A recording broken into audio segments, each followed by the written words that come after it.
Friend, চলে আসলাম নতুন একটা রেসিপি নিয়ে। তো আজকে আমি একটা গোটা লাউ নিয়ে নিয়েছি, দেখতেই পাচ্ছো। লাউটা ফেলে নিলাম প্রথমে।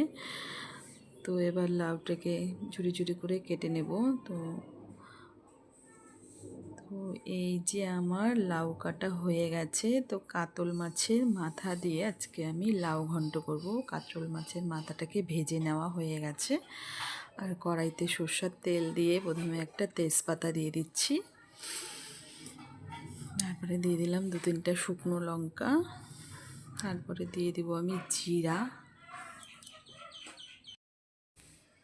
তো জিরাটা পুড়ে গেছে। তো লাউটাকে ভালো মতন কেটে রেখেছিলাম ধুয়ে ঠুয়ে। তো এবার আমি কড়াইতে দিয়ে দিলাম। তো বন্ধুরা, প্লিজ চ্যানেলটাকে সাবস্ক্রাইব লাইক করবেন ভিডিওগুলো ভালো লাগলে।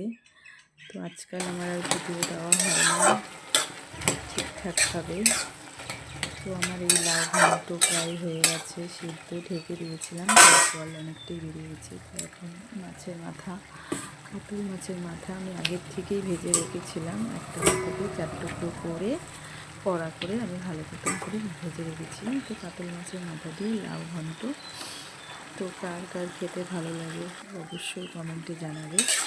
তো আমি লাস্টের দিকে কোনো মশলা দেবো না, কিন্তু আমার জিরা তেজপাতা ভেজে গুঁড়ো করে মশলা দেওয়া হয়ে গেছে।